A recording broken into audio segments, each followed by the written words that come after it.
আজ আপনাদের সামনে আবার হাজির হলাম আরবি ভাষা শেখা নতুন আরেকটি ভিডিও নিয়ে। আজকের এই ভিডিওতে আমি শিখিয়েছি 35টি আরবি শব্দ এবং তার বাংলা অর্থ। এই শব্দগুলো প্রতিদিন আরবিতে কথা বলতে গেলে অনেক বেশি কাজে লাগবে।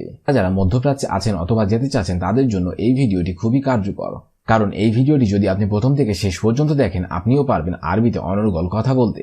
তাই খুব সহজে আরবি ভাষা শিখতে আমাদের চ্যানেলটি সাবস্ক্রাইব করে আমাদের সাথে থাকুন। তাহলে চলুন শুরু করা যাক আজকের ভিডিও। ফার অর্থাৎ ইঁদুর, আরবিতে হবে ফার, বাংলা অর্থ হবে ইঁদুর। গুরাব অর্থাৎ কাক, আরবিতে হবে গুরাব, বাংলা অর্থ হবে কাক। নাসুর অর্থাৎ ঈগল, আরবিতে হবে নাসুর, বাংলা অর্থ হবে ঈগল। শিখ অর্থাৎ উল্লুক, আরবিতে হবে শিখ, বাংলা অর্থ হবে উল্লুক। হামামা অর্থাৎ কবুতর, আরবিতে হবে হামামা, বাংলা অর্থ হবে কবুতর। শব্দগুলো আরেকবার শিখে নিন। ফার অর্থাৎ ইঁদুর, গুরাব অর্থাৎ কাক, নাসুর অর্থাৎ ঈগল, শিখ অর্থাৎ উল্লুক, হামামা অর্থাৎ কবুতর।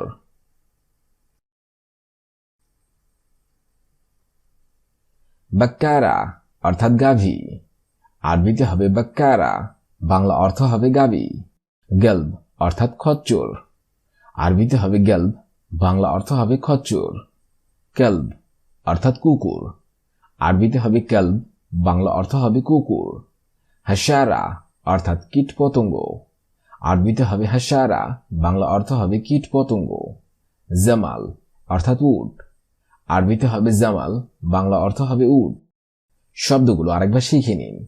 বাক্কারা অর্থাৎ গাভী, গেলব অর্থাৎ খাচ্চর, কেলব অর্থাৎ কুকুর, হাসারা অর্থাৎ কীট পতঙ্গ, জামাল অর্থাৎ উট।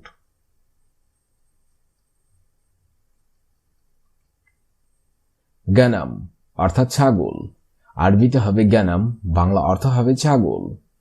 সুরসুর অর্থাৎ তেলাপোকা, আরবিতে হবে সুরসুর, বাংলা অর্থ হবে তেলাপোকা। হিমার অর্থাৎ গাধা, আরবিতে হবে হিমার, বাংলা অর্থ হবে গাধা। হিসান অর্থাৎ ঘোড়া, আরবিতে হবে হিসান, বাংলা অর্থ হবে ঘোড়া। তাইর অর্থাৎ পাখি, আরবিতে হবে তাইর, বাংলা অর্থ হবে পাখি। শব্দগুলো আরেকবার শিখে নিন। গানাম অর্থাৎ ছাগল, সুরসুর অর্থাৎ তেলাপোকা, হিমার অর্থাৎ গাধা, হিসান অর্থাৎ ঘোড়া, তাইর অর্থাৎ পাখি।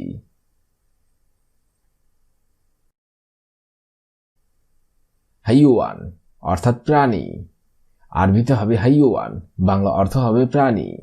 নামির অর্থাৎ বাঘ, আরবিতে হবে নামির, বাংলা অর্থ হবে বাঘ। আকবর অর্থাৎ বিচ্ছু, আরবিতে হবে আকবর, বাংলা অর্থ হবে বিচ্ছু। সামাক অর্থাৎ মাছ, আরবিতে হবে সামাক, বাংলা অর্থ হবে মাছ। দুব অর্থাৎ ভাল্লুক, আরবিতে হবে দুব, বাংলা অর্থ হবে ভাল্লুক। শব্দগুলো আরেকবার শিখে নিন। হাইওয়ান অর্থাৎ প্রাণী, নামির অর্থাৎ বাঘ, আকবর অর্থাৎ বিচ্ছু, সামাক অর্থাৎ মাছ, দুব অর্থাৎ ভাল্লুক। কিপ্ট অর্থাৎ বিড়াল, আরবিতে হবে কিপ্ট, বাংলা অর্থ হবে বিড়াল। নাস অর্থাৎ মানুষ, আরবিতে হবে নাস, বাংলা অর্থ হবে মানুষ। জামুস অর্থাৎ মহিষ, আরবিতে হবে জামুস, বাংলা অর্থ হবে মহিষ। তাউস অর্থাৎ ময়ূর, আরবিতে হবে তাউস, বাংলা অর্থ হবে ময়ূর। তামবিন অর্থাৎ সরবরাহ, আরবিতে হবে তামবিন, বাংলা অর্থ হবে সরবরাহ। শব্দগুলো আরেকবার শিখে নিন। কিপ্ট অর্থাৎ বিড়াল, নাস অর্থাৎ মানুষ, জামুস অর্থাৎ মহিষ, তাউস অর্থাৎ ময়ূর, তামবিন অর্থাৎ সরবরাহ।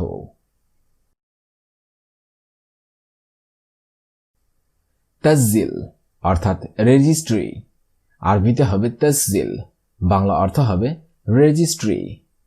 দফতর অর্থাৎ খাতা, আরবিতে হবে দফতর, বাংলা অর্থ হবে খাতা।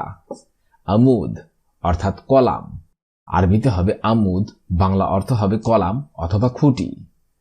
কিসসা অর্থাৎ গল্প, আরবিতে হবে কিসসা, বাংলা অর্থ হবে গল্প। আল হিসাব অর্থাৎ গণিত, আরবিতে হবে আল হিসাব, বাংলা অর্থ হবে গণিত। শব্দগুলো আরেকবার শিখে নিন। তসজিল অর্থাৎ রেজিস্ট্রি, দফতর অর্থাৎ খাতা, আমুদ অর্থাৎ কলাম, কিসসা অর্থাৎ গল্প, আল হিসাব অর্থাৎ গণিত। নফসি অর্থাৎ মানসিক, আরবিতে হবে নফসি, বাংলা অর্থ হবে মানসিক।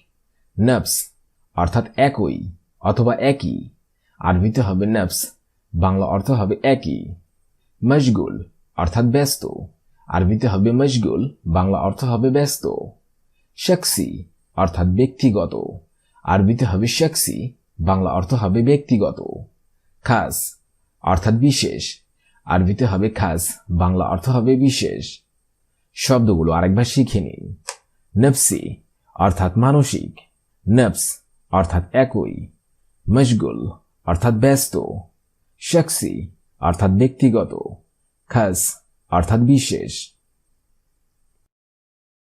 আজকের ভিডিওটি এখানেই শেষ করছি। আগামীতে আবার হাজির হব আরেকটি আরবি ভাষা শেখার নতুন ভিডিও নিয়ে। ভিডিওটি যদি ভালো লেগে থাকে অবশ্যই লাইক, কমেন্ট, শেয়ার করবেন। আর আপনি যদি আমার চ্যানেলে নতুন দর্শক হয়ে থাকেন অবশ্যই সাবস্ক্রাইব করুন। আর যদি অলরেডি সাবস্ক্রাইব করে থাকেন তাহলে অসংখ্য ধন্যবাদ।